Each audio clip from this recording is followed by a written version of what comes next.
Sheriff's Department, where in just a few minutes, they'll be having a press conference to discuss 5 men arrested for human trafficking. So join us back here in about a few minutes, and I'll tell you more.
Anybody who wants to come up is welcome to come up. You're a part of it.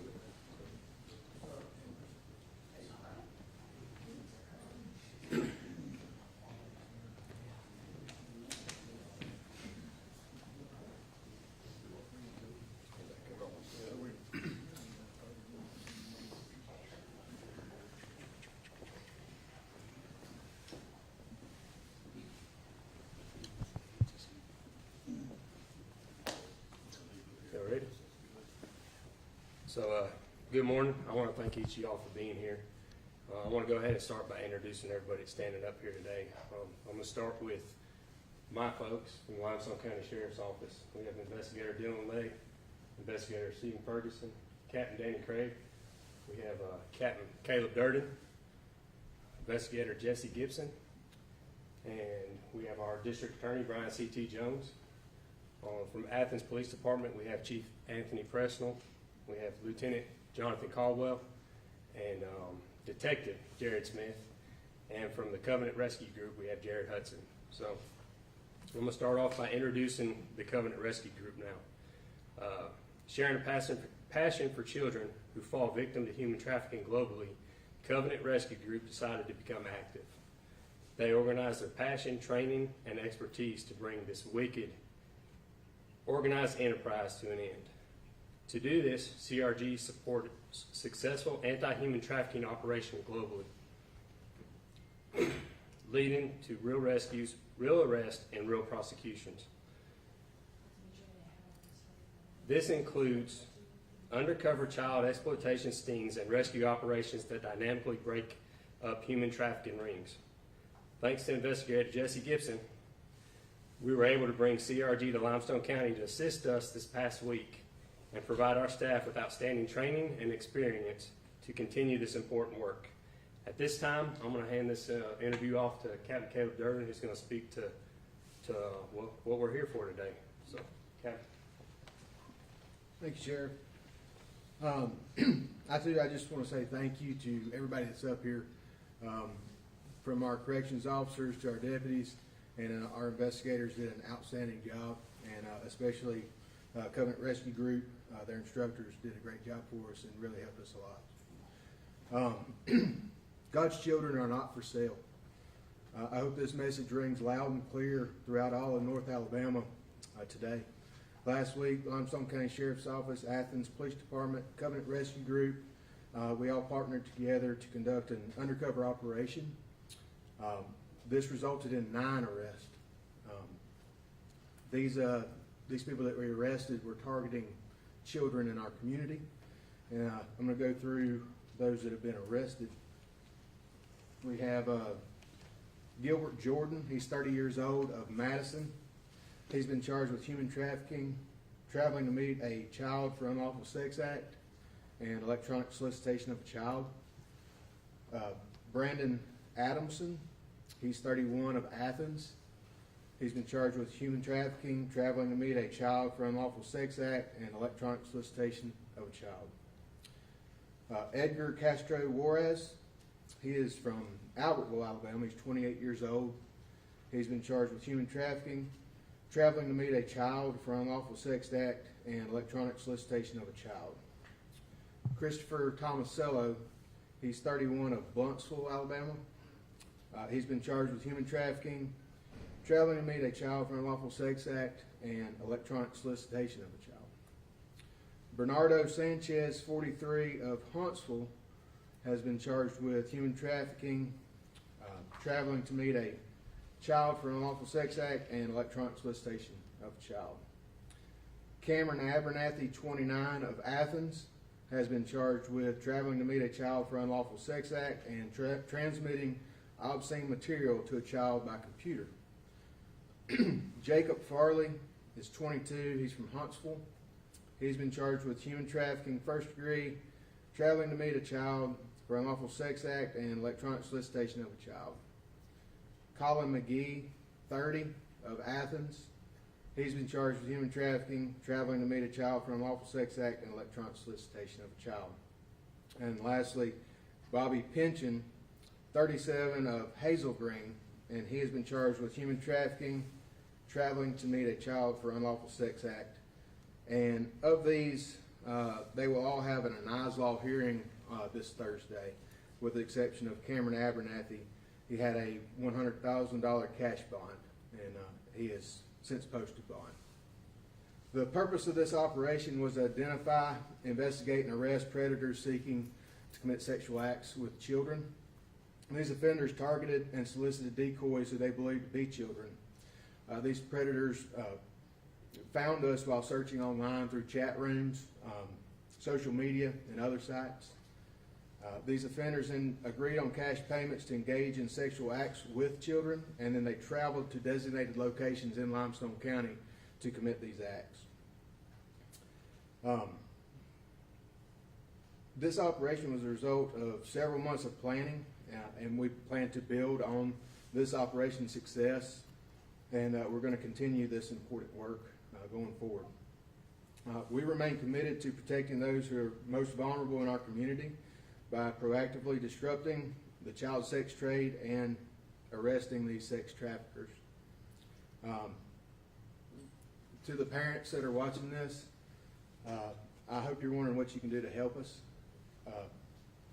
Supervise your children. Monitor their electronic devices. These devices, your smartphones, tablets, your video games, the computers that they're on, these are open doors to the minds of your children. And if you don't guard them, I can assure you that these predators are going to be looking for them on those outlets. And lastly, to those who wish to exploit children in the Tennessee Valley, I want you to consider this. The next time you get online looking for a child, you just might be talking to one of my officers, and I can assure you we're going to find you and we're going to arrest you. Thank you. We'll take just a few questions. We're not going to speak to the facts of the case, but Sheriff and I will answer a few questions if you have any. Would you like to speak?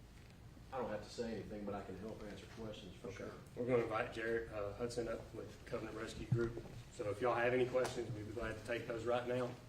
I'll go first. Many of these men live just right here in surrounding communities. What does that say to your thoughts on people in our community and the efforts to crack down on this in our community? We're a grown community. We're not excluded from these predators. I think it's proven in the last week that we need to be taking care of our children. We need to be supervising our children and knowing who their friends are and who they're talking to online. It doesn't just happen in cities outside of Limestone County. None of us are safe. I would like to say this on behalf of your community. This is not unusual. This is something that's not commonly done in law enforcement, targeting child exploitation specifically. So one thing that you need to think about with, you got the sheriff's office here, you got the PD doing everything that they can, the prosecutor's office doing everything they can to keep bad guys off the street. This is just now a new thing where we utilize these devices that predators target our kids on, because the days of a free candy van showing up and taking your kid is gone. They will talk your child right out of your house. And so these style of operations are what allow us to find in every area, and we find it everywhere we go all over the nation. In every area, these predators do exist. You might go to church with them, you might go to school with them, you might know them. They exist, and these type of operations help local law enforcement target and successfully prosecute those who want to buy or sell children, primarily for sex in these child exploitation operations. So would you want to tell me how your organization works with the Sheriff's Department, just a little bit more in depth of how y'all help with the operations? Yeah, so the best example I can use, and for anybody in the military, you understand the role of an advisor, or what we call a combat advisor overseas, in which we provide training to a certain group, in this case, the Limestone County Sheriff's Office, the PD, the prosecutor's office, for a successful felony arrest. We build a successful felony case on the front end for then the hopeful successful prosecution on the back end. Now, again, these guys are all innocent until proven guilty. However, the arrest means nothing if you can't continue going down the road of proving that guilt. And so that's how we help along the process to make sure that the agency doesn't miss those little nuances that exist with this type of child exploitation operation, because as soon as you miss one thing and this bad guy gets away and skates because of some sort of loophole that was found, he's now smarter, he's still out there targeting kids. Our goal is to make sure that the innocence that's presumed, we maintain that innocence until it's time for justice to be served, and that's the whole total nature of this style of operation. So it goes beyond just the arrest that the sheriff's office made and that the prosecutor's office was even a part of. It's the successful prosecution down the road as we start dealing with courts as well. So that's how we help out in the process. We primarily help with training and then overseeing the operations so we don't miss those check marks. Because these guys know how to do it. We just try to hone their skills so they can do it better. What prompted you guys to start this operation now? Is there any idea that this has been going on, or is it something that you wanted to finally crack down on?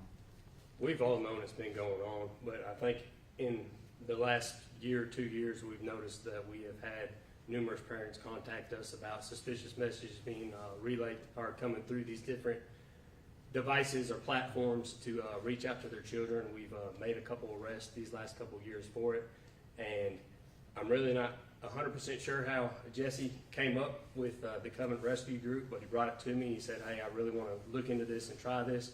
We vetted them. We were extremely impressed with the training and the way they go about things. So we invited him in. Like I said, he took us through some training. They handle these a lot more than we did. We're going to continue that forward, but that's really where it came from, is there's a lot more out there for people to access our children. We want them to be afraid to come to Limestone County and do it. So. Among this group, is there a ringleader? Currently, for the ones we did, we have not identified any specific, if this is an actual ring. The investigation will continue on, but right now it doesn't appear that any of them had any knowledge of the other one. They're just predators that were out there hunting. Do you mind if I? Go ahead. No. So the idea of a ringleader or some massive cabal that is selling kids underground that we all think of when we think of the movie Taken or whatever, that, generally speaking, and I've done this all over the world, generally speaking, that does not exist. I'm just going to say generally speaking. But what does exist is that children are exploited, whether it's through family, through people that know them, or people that don't know them, or maybe because of poverty, they're in a position where they're selling themselves. And these individuals were specifically targeting them. It's very specific. We're specifically targeting the individuals that are going to show up to consume a child. At that point in time, the investigation opens up into more things, and you could possibly find something. However, I would say with thousands of these investigations, that is a very rare thing, even overseas. Even overseas, it's a rare thing. So oftentimes what we think is human trafficking is in reality not human trafficking. What we do know is these individuals are exploiting children, and because of these men behind you and the men and women with this agency, they're not, the guys that are on the board right here, they're not going to be doing it anymore. And the one statistic I'll give, I got from a buddy of mine who was he was actually with the ATF, and but it was an FBI statistic when he was working child exploitation, is for every one of these individuals pulled off the street, that's 25 lives they would impact in the future. Trying to get an update on that statistic. They believe it's more than that now, but that's something to think about. So if you got 9 guys off the street, what is that? 225 guys or 225 kids that would have possibly been impacted. So that's how you quantify this sort of operation. Are there any signs parents or community members need to watch out for that maybe this may be happening that can kind of alert you all if they see something, to say something, any signs? I'll just say, and I think Captain said it just a little bit ago. Captain, right? Apologize. Captain said a little bit ago, he said, monitor your kids on their social media device. One of the newest things we're seeing is the gaming systems. You know how kids can talk on the headsets in the games, and there are individuals that are targeting kids on that. So it's not like you see somebody out in town. These individuals are very, very smart, right? They're not going to play their hand too easily, so you have to monitor your kids' devices. And it's like, would anybody give their kid a loaded gun? No, not without proper training, for sure. Or not if I'm taking my kid hunting, I'm not going to give them a gun. This right here, this device, is just as dangerous as a loaded gun. But a better example is this. Would you leave your kid in a park here in Limestone County and go out to eat dinner or whatever and leave your 8-year-old or 10-year-old or 12-year-old there playing? Probably not. When you give them this phone, you've given them access to the world and the world access to them. So instead of watching out for something specifically, monitor your own children and monitor what they do on these devices, because I can tell you we all need to get better at monitoring our kids and how they utilize these devices. That's how they're targeted. I'd like to step in and also say, talk to your kids, educate them. Don't sit here and pretend like this problem doesn't exist. One of the things that myself and the DA's office, Brian and I have for years now gone around to the schools. We have been fortunate enough to be invited in and speak to the kids about these threats that are out there, about these platforms, these things that are going on, why it's so important to know who you're communicating with. Don't accept every friend request that you get. But the biggest deal is communicate with your children, educate them, let them know that these threats are out there and that it's okay to come to them if somebody has reached out to them, or maybe they've noticed something unusual, that they're not going to be in trouble, to come to them and let them know, and they'll come to us. So that's a really big thing.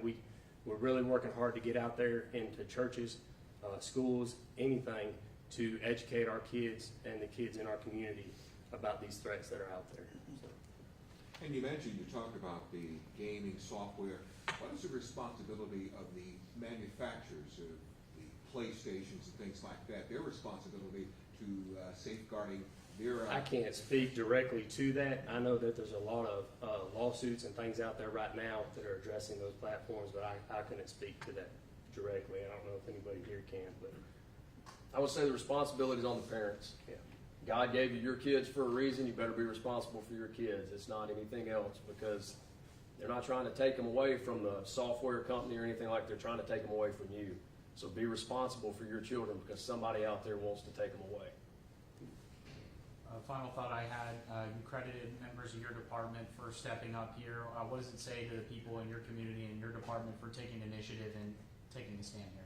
I just hope it's a reflection of the law enforcement all the way from Athens PD through the Sheriff's Department and even further the District Attorney's Office on our commitment to keeping our community safe and protecting our children.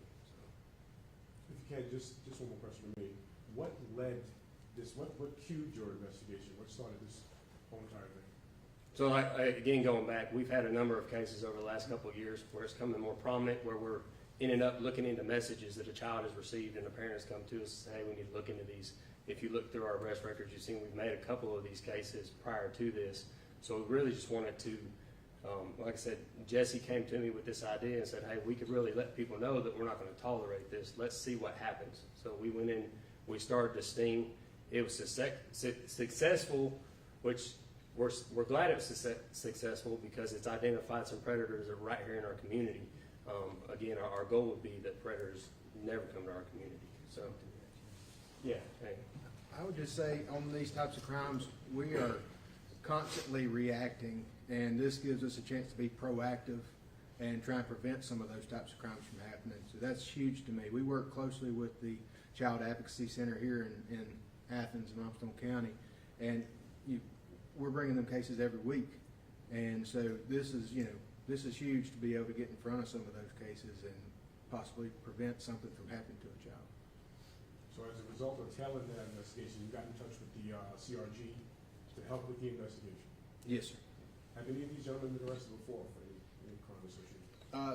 Yes, they have.